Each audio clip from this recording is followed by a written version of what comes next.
Hello everyone, welcome back to my YouTube channel. So आज की इस वीडियो में हम एक ऐसी रेमेडी डिस्कस करने वाले हैं जो कि क्लिनिकल बेसिस पे बहुत ज़्यादा यूज़ की जाती है, जो कि मेनली टाइफॉइड के सारे सिम्टम्स को कवर करती है और टाइफॉइड फीवर के लिए एक बहुत अच्छी रेमेडी है। तो अगर हम इसका कुछ बेसिक देख लें एग्जाम पॉइंट ऑफ व्यू से, तो इसका कॉमन नेम है wild indigo and it belongs to the family leguminosae, जिसको प्रूव किया है W.H. बर्टन ने। It is the short acting left sided remedy है and it is the specific remedy for typhoid fever.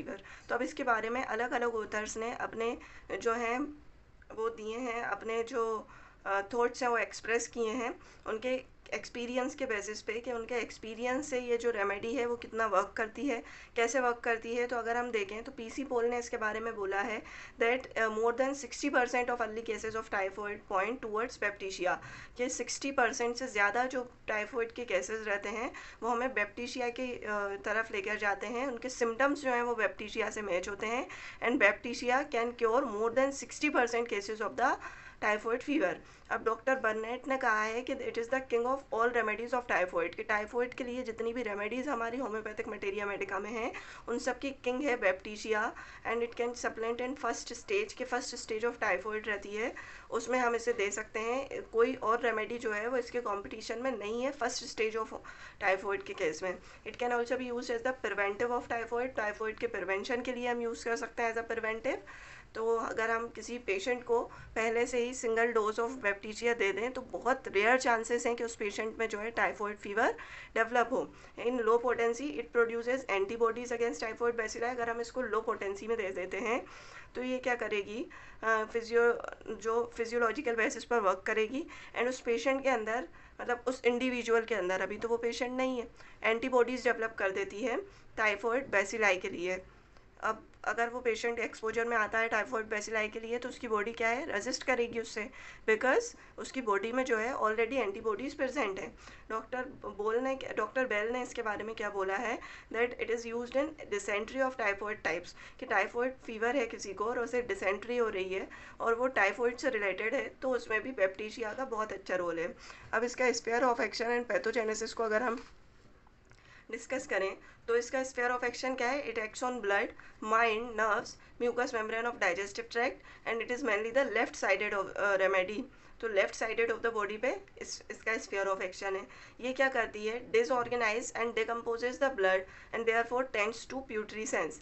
क्या करेगी, जो blood की क्वालिटी है उसे डिस्टर्ब कर देगी, ब्लड में एक इन्फेक्शन की स्टेज प्रोड्यूस करेगी, प्यूट्रीसेंस की स्टेज प्रोड्यूस करेगी, डिसऑर्गेनाइज कर देगी, डिकम्पोज कर देगी ब्लड को। एंड स्पेशली लो फीवर्स में जैसे टाइफॉइड में, पैराटाइफॉइड में या डिसेंट्री एक्सेट्रा के केस में ये यूज़ की जा सकती है। अब प्रिंसिपल यूज़ क्या है इसका, एग्जैक्ट टाइफॉइड स्टेज में है and it produces antibodies against typhoid. तो ये इसका पैथोजेनेसिस हो गया। अब हम देखें कि कॉन्स्टिट्यूशन कैसा मिलेगा हमें उस पेशेंट का। तो उसका पेशेंट कैसा रहेगा, फेस लुक फ्लश्ड। फ्लश्ड कैसे, जैसे जो ब्लड है वो पूरा फेस के साइड आ गया है, फेस जो है वो रेडिश हो जाएगा, फ्लश्ड हो जाएगा, डस्की एंड डार्क रेड हमें देखने को मिलेगा। पेशेंट किस कंडीशन में रहेगा, स्टूपिड एंड हैज़ बिसोटेड एक्सप्रेशंस रहेंगे उसके and looks like a drunkard. Drunkard रहते हैं ना, जैसे परफेक्ट इंडिफरेंस की कंडीशन में हमें देखने को मिलेंगे, इंडिफरेंस की स्टेज रहेगी, वैसे ही पेशेंट्स हमें देखने को मिलेंगे। अल्सरेटेड माउथ रहता है इनमें ऑफेंसिव स्मेल के साथ, इवन जो ब्रीथिंग है वो भी ऑफेंसिव हो जाएगी इनकी।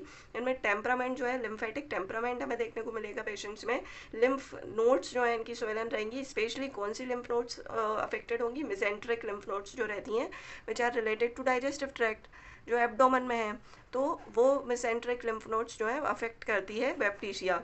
अब इनमें थर्मल चिली है, ये पेशेंट्स जो हैं उनमें कोल्ड जो है वो ज़्यादा डोमिनेट करता है। मियाज़म सोरा है इनमें, क्योंकि फिजियोलॉजी डिस्टर्ब होगी पेशेंट की, ब्लड की फिजियोलॉजी भी डिस्टर्ब होगी, हमने देखा अभी।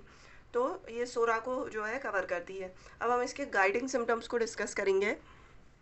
इसके गाइडिंग सिम्टम्स में हमें 5 मेन की फीचर्स देखने को मिलते हैं। वो क्या है कि जितने भी डिस्चार्जेस हैं बॉडी के, जैसे स्टूल हो, यूरिन हो, स्वेट या अल्सर्स जो हैं वो बहुत ज़्यादा ऑफेंसिव रहते हैं। Even breath is very offensive. तो पेशेंट्स में सबसे पहला की फीचर हमें क्या मिल गया, offensiveness. The second feature is in whatever position the patient lies the part rested upon feel sore and Bruges.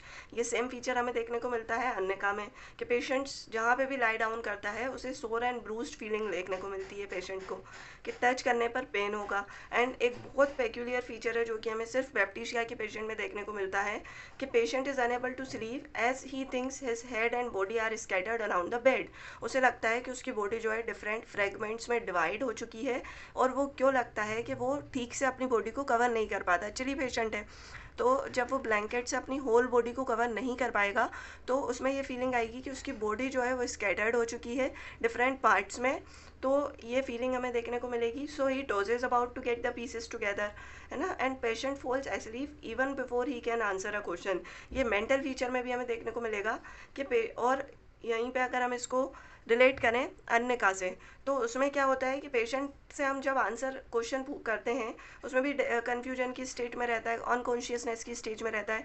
तो पेशेंट आंसर करता है एंड वापस अनकॉन्शियसनेस की स्टेज में चला जाता है। बट यहाँ पेशेंट जो है in the mid of answer में, मिड ऑफ क्वेश्चनिंग में जो है अनकॉन्शियसनेस की स्टेज में चला जाएगा, कि हम उससे कुछ क्वेश्चन पूछ रहे हैं, वो पूरा आंसर नहीं देगा और वापस अनकॉन्शियस की स्टेज में चला जाएगा। And he can swallow liquid only, least solid foods gag, his throat is सोर बट पेनलेस। थ्रोट कैसा है? सोर फीलिंग है थ्रोट में, कुछ भी चीज़ टच करने पर पेन होता है, बट बिना टच किए कैसा है? पेनलेस है ना। वो सिर्फ लिक्विड जो है वो स्वेलो कर सकता है। ग्रेट प्रोस्ट्रेशन देखने को मिलता है हमें, with deposition of decomposition of fluids, and जो मेन वाइटल फ्लूइड्स का डिकम्पोजिशन हो जाता है, ब्लड का डिकम्पोजिशन हो जाता है, म्यूकस मेम्ब्रेन में अल्सरेशंस होते हैं। और हमें देखने को मिलता है कि लेटर स्टेजेस ऑफ टाइफॉइड जो होती हैं उनमें पेशेंट्स के स्टमक में, इंटेस्टाइन में अल्सर्स प्रोड्यूस हो जाते हैं। तो यही जो सिम्टम है वो हमारी बैप्टिशिया रेमेडी भी कवर करती है। अब हम उसके कुछ और सिम्टम्स देखें, पर्टिकुलर्स देखें, तो वो हमें क्या देखने को मिलेगा कि इनका जो फेस है वो फ्लश रहता है, डस्की रहता है, डार्क रेड। क्यों? क्योंकि जो ब्लड का फ्लो है वो फेस की तरफ ज़्यादा इंक्रीज हो जाता है, with a stupid and besotted drunken expressions रहेंगे पेशेंट में। और इसका रीज़न क्या है? वीकनेस, डेबिलिटी आ जाती है पेशेंट्स में, टाइफॉइड के पेशेंट्स में। माउथ क्या है? अल्सरेशंस होंगे विद ऑफेंसिव स्मेल। इनकी टंग जो है उसका बहुत पेक्यूलियर फीचर हमें देखने को मिलेगा कि first coated white with red papillae हैं और वाइट पूरी कोटेड रहती है, dry and yellow brown in centre. And later क्या होता है? ड्राई, क्रैक्ड एंड अल्सरेटेड हो जाती है। तो इस इनिशियल स्टेज में कैसी थी? कोटेड थी रेड पेपले के साथ, एंड लेटर स्टेज में क्रैक्ड एंड अल्सरेटेड हो जाती है। टाइफॉइड फीवर में टेम्परेचर इनका 103 डिग्री फ़ारेनहाइट से लेकर 106 डिग्री फ़ारेनहाइट तक जा सकता है। मतलब कि बहुत हाई फीवर में भी बैप्टिशिया जो है वर्क कर रही है। इनमें ब्रेडिकार्डिया देखने को मिलेगा। ब्रेडिकार्डिया क्या है? जो हार्ट बीट है वो डिक्रीज हो जाएगी, पल्स फुल रहेगी एंड सॉफ्ट। एंड डेक्यूबिटस अल्सर्स, ये बोलते हैं हम बेड सोर्स को, कि जो डेक्यूबिटस है सेम पोजीशन में लाई डाउन करने से पेशेंट के अल्सर्स फॉर्म हो जाएंगे। तो उसे बोलते हैं डेक्यूबिटस अल्सर्स, जो कि सेम पॉइंट पे प्रेशर लगने की वजह से होते हैं। अब इनमें जीआईटी में डिसेंट्री देखने को मिलेगी ओल्ड पीपल की, डायरिया देखने को मिलेगा चिल्ड्रन में, जो कि बहुत ज़्यादा ऑफेंसिव होगा। एंड डिसेंट्री में जो है डिकम्पोज्ड ब्लड आएगा along with faeces. And urine भी ऑफेंसिव रहेगा with dark red colour and scanty. अब हम इसके मेंटल फीचर्स को डिस्कस करेंगे।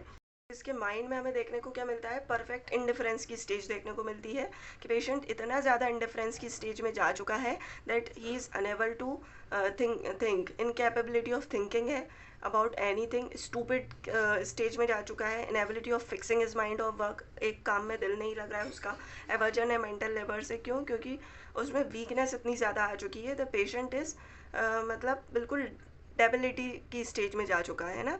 एंड कन्फ्यूजन एंड डेलीरियम की स्टेज हमें देखने को मिलेगी उस पेशेंट में। The person may feel as if they are in a dream और डिटेच फ्रॉम रियलिटी। उसे लगेगा कि जो चीज़ें हो रही हैं ना उसके सपने में हो रही हैं, वो रियलिटी से डिटेच्ड फील करता है। उसे लगता ही नहीं है कि जो चीज़ें उसके साथ हो रही हैं वो सच में हैं, वो रियलिटी को एक तरह से एक्सेप्ट नहीं कर पा रहा है। फ्रेगमेंटेड थॉट्स हमने देखा था फिजिकल फीचर्स में भी। क्या था? कि person may feel as if their body और थॉट्स आर स्कैटर्ड। कि मेनली जो है ना ये कहाँ से आ रहा है? माइंड से ही आ रहा है ये फीलिंग, कि उसकी बॉडी जो है वो फ्रेगमेंट्स में स्कैटर्ड हो चुकी है। क्यों? क्योंकि उसके थॉट्स भी फ्रेगमेंट्स हो चुके हैं। थॉट्स जो हैं वो एक जगह गैदर नहीं हो पा रहे हैं, वो कुछ सोच ही नहीं पा रहा है, इतना कन्फ्यूजन की स्टेज में है। And they are in multiple places at once. उसे ऐसा लगता है कि वो एक बार में बहुत सारी जगहों पे, मल्टीपल प्लेसेस पे है। क्यों? क्योंकि उसके माइंड के थॉट्स जो हैं वो फ्रेगमेंटेड हो चुके हैं। इरिटेबिलिटी एंड रेस्टलेसनेस देखने को मिलती है अर्ली स्टेज ऑफ फीवर में। डेल्यूजन है, believe that their body is broken down in pieces, ये हमने डिस्कस करा, उसे लगता है कि उसकी बॉडी जो है वो ब्रोकन डाउन हो चुकी है पीसेज में, and that they are talking to people who are not there, उसे ऐसा लगता है कि वो जो जिन लोगों से बात कर रहा है वो यहाँ नहीं है, वो ड्रीम में है, वो रियलिटी में नहीं है, ऐसी फीलिंग उसे आती है। एंड लैक ऑफ अवेयरनेस है, they may not recognize family members, इतनी लैक ऑफ अवेयरनेस है कि वो जो फैमिली मेम्बर्स उसके सामने उन्हें भी रिकोगनाइज नहीं कर पाएगा, स्टूपर की कंडीशन में होगा। May fall asleep while being spoken to, कि हम कुछ पूछ रहे हैं, उस पेशेंट से क्वेश्चन कर रहे हैं और वो स्टूपर डेलीरियम की कंडीशन में चला जाएगा, डेलीरियम की स्टेज में चला जाएगा, अनकॉन्शियस हो जाएगा और हमारे क्वेश्चंस के आंसर्स भी नहीं देगा, आंसर देते देते ही वो क्या हो रहा है, अनकॉन्शियसनेस की स्टेज में जा रहा है। Can not go to sleep because she can not get herself together, वो अनेबल टू स्लीप है क्योंकि उसे ऐसा लग रहा है कि उसकी बॉडी जगह पर नहीं है, वो डिफरेंट पार्ट्स में जो है फ्रेगमेंट्स में स्कैटर्ड हो चुकी है, हेड और बॉडी अलग हो चुके हैं and scattered about the bed, तो ये फीलिंग्स आती हैं। तो ये कुछ मेंटल जनरल्स थे और फिजिकल जनरल्स भी हमने डिस्कस करे, तो इनमें मतलब अबाउट जितने भी की फीचर्स हैं वो सारे हमने डिस्कस कर लिए हैं। तो ये जो थी मेन थीम थी बैप्टिशिया टिंक्टोरिया की, और अब नेक्स्ट वीडियो में हम किसी और बहुत अच्छी रेमेडी को डिस्कस करेंगे।